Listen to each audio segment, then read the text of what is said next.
Wenn du eine neue Hüfte bekommen hast und wieder schnell auf die Beine kommen willst, dann ist dieses Video genau das Richtige für dich. Ich zeige dir ein paar effektive und sichere Übungen, die du am Anfang von deiner Reha machen kannst. Die werden dir helfen, Schmerzen zu lindern, eine kräftige und stabile Muskulatur zu bekommen und vor allem auch dein Gangbild zu verbessern. Ich weiß, ich erzähle viele von konservativer Therapie und wie du mit Übungen und so weiter OPs vermeiden kannst, aber bei bestimmten Patienten ab einem bestimmten Punkt sind OPs auch der Mittel der Wahl.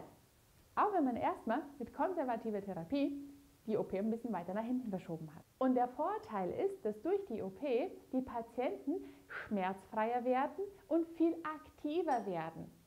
Je aktiver du bist, desto besser und länger lässt es leben. Deshalb sind die Hüft-TAPS-OPs auch so wichtig. Aber glaub keinem, der dir sagt, dass du nach 3 Monaten genauso fit bist wie vor der OP. Eine Hüft-TAP braucht einfach Zeit, bis man wieder den gleichen Gesundheitszustand erreicht hat wie vor der OP, beziehungsweise noch besser als davor. Und genau in dieser Heilungsphase spielt die Therapie, die Physiotherapie, eine entscheidende Rolle. Die kann dafür sorgen, dass es alles ein bisschen schneller geht, beziehungsweise unterstützen, dass es besser geht. Mit den geeigneten Übungen kannst du eine Schmerzlinderung erreichen. Die Kräftigung der Muskulatur, die richtige Kräftigung, sorgt dafür, dass die Muskulatur stabil ist. Und mit dem Gangtraining sorgst du dafür, dass du weniger Überbelastung auf andere Strukturen hast. Und somit kannst du auch weiter und besser laufen. Und welche Übungen es sind, die genau diesen Punkten ansprechen, zeige ich dir jetzt. Das erste, was man direkt nach einer OP haben will, ist auch Schmerzlinderung. Und eine Schmerzlinderung kann man unterstützen mit zum Beispiel Pendelübungen. Dafür solltest du dich auf eine erhöhte Fläche hinstellen. Es kann jetzt halt eine Treppe sein oder du legst ein paar Bücher auf den Boden. Wichtig dabei ist, dass du dich mit der gesunden Seite auch an der Wand festhältst, damit du stabil bist. Und in diese Position lässt du jetzt halt das Bein nur nach vorne und zurück pendeln. Durch das Pendeln erreicht man auch ein bisschen mehr Beweglichkeit in das neue Gelenk rein. Man erfordert auch die Durchblutung und so weiter.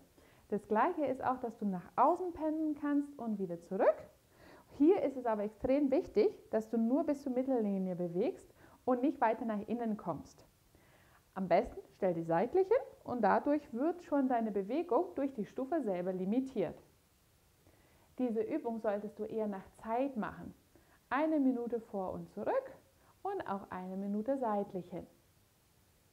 Wenn du jetzt eine ganz frische Hüfte bekommen hast und dich erstmal fragst, wie du überhaupt auf eine Stufe hochkommen solltest, das heißt, wenn du jetzt noch Gehhilfe hast oder noch nicht komplett belasten darfst, dann solltest du dich irgendwo an der Gelände festhalten bzw. an deine Gehhilfe halten, nach unten drücken und dann mit der gesunden Seite hochkommen.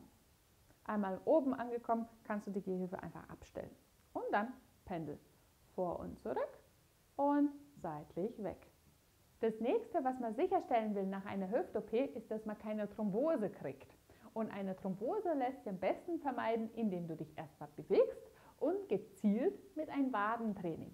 Dafür aufstehen, am besten hältst du dich an einem Möbel fest oder an einem Tisch fest, irgendwo, wo du dich sicher hinstellen kannst und kein Risiko eingehst, dass du vielleicht stürzt. Beide Beine hüftbreit auseinander und in diese Position einfach mal in der Fußspitze gehen und dann wieder runterkommen. Sorge dafür, dass du die kompletten Bewegungsausmaß von deinem Sprunggelenk auch komplett ausnutzt. Komplett so weit wie du kannst nach oben und dann wieder runterkommen. Bei dieser Übung solltest du mindestens 20 Wiederholungen durchführen. Je stärker deine Wade sind, desto mehr Stabilität bekommst du auch von deinem Fuß.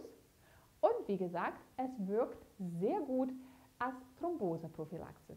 Ein kleiner Hinweis bei dieser Übung ist, dass du darauf achtest, auf die komplette Hüftstreckung. Beziehungsweise, was sehr häufig gemacht wird, ist, dass die Patienten immer so eine leichte Beuge in der Hüfte behalten und in dieser Position die Wadentraining machen.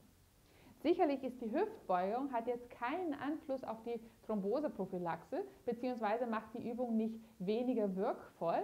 Aber je mehr du bewusst in die Streckung reingehst, dass du in eine neutrale Position bekommst, desto besser ist es danach für dein Gangbild. Und genau diesen Punkt möchte ich jetzt auch ansprechen. Sehr häufig haben Patienten, die eine neue Hüfte bekommen haben, sie trauen sich nicht, das Bein zu belasten.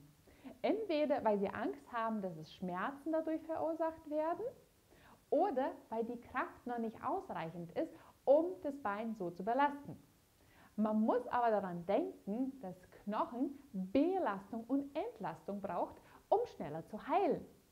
Das heißt, wenn nichts dagegen spricht, das heißt, der Orthopäde hat nicht gesagt, dass du es nicht darfst, solltest du auch Gewicht auf das Bein drauf lassen. Und wie du dein Gangbild am besten trainierst, damit du stabiler und aufrechter läufst, zeige ich dir jetzt. Am besten machst du die Übung direkt an einer Wand, wo du dich festhalten kannst.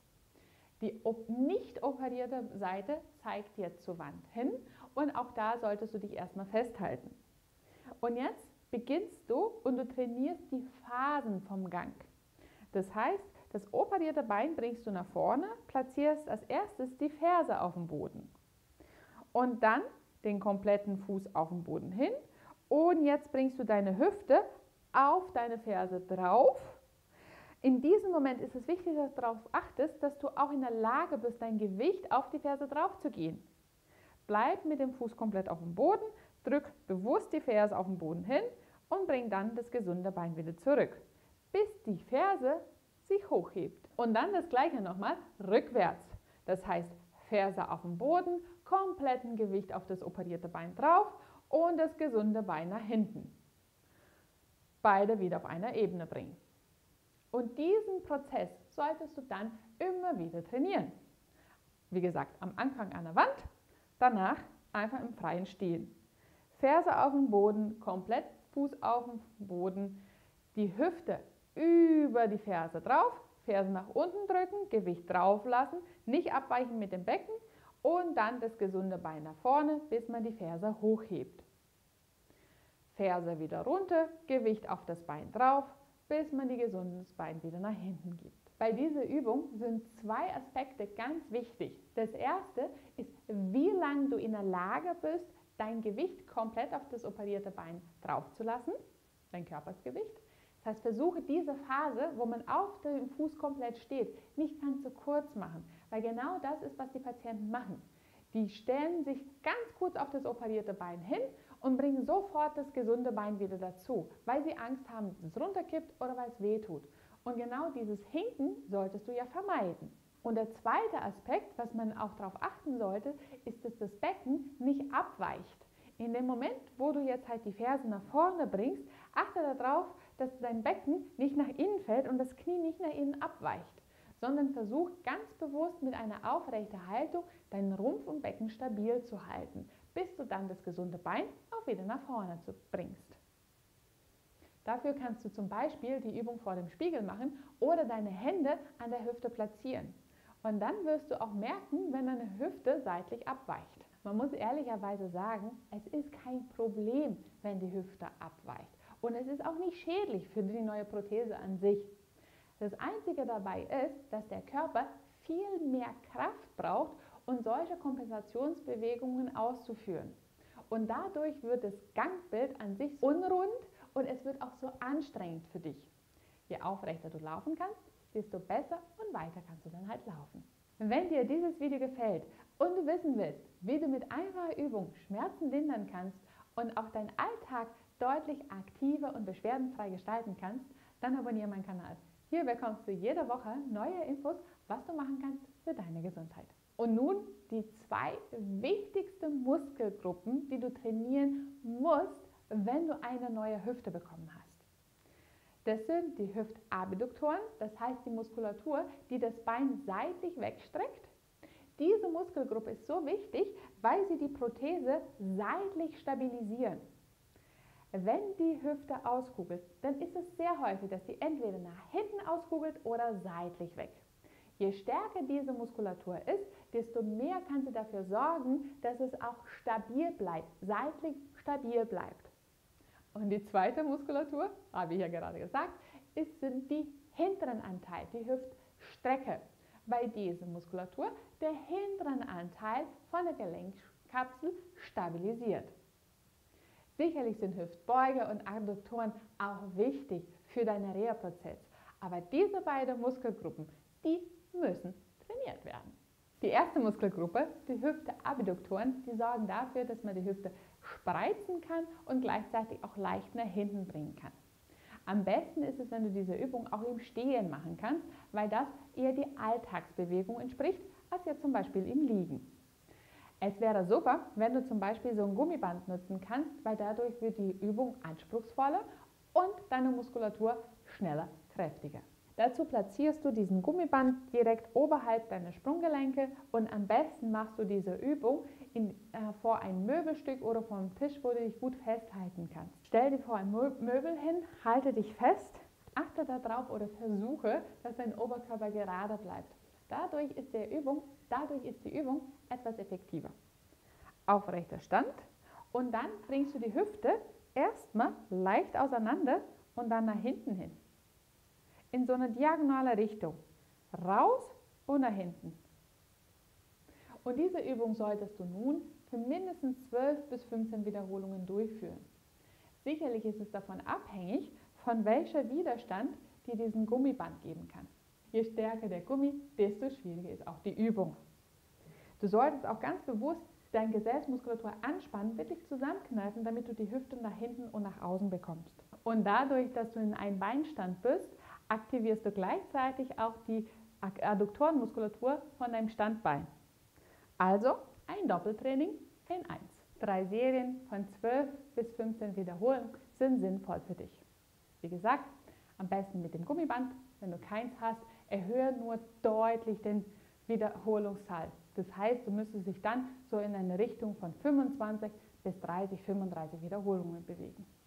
Und um die Stärkung für die Hüftstrecke wird sehr häufig auch die Brücke-Übung genutzt. Es ist auch eine super Übung. Das Problem dabei ist, dass diese Bewegung nicht so alltagsnah ist, weil man nicht so häufig das Becken von dem Bogen erstmal hochhebt. Viel besser wäre es, wenn man jetzt die Hüftstreckung auch im Stand bzw. vom Sitzen zum Stand übt. Und dafür ist eine halbe Kniebeuge genau das Richtige. Was heißt denn halbe Kniebeuge? Ganz einfach, stell dich zu einem Möbel hin, die am besten eine jetzt gute Stabilität bietet, das heißt einen Schrank oder eine Kommode oder einen Tisch. Hände werden jetzt halt gut platziert. Deine Beine sind ein Tick mehr auf hüftbreit auseinander. Deine Füße, die zeigen nach vorne. Das ist auch wichtig, dass man die Drehbewegung der Hüfte jetzt vermeiden solltest.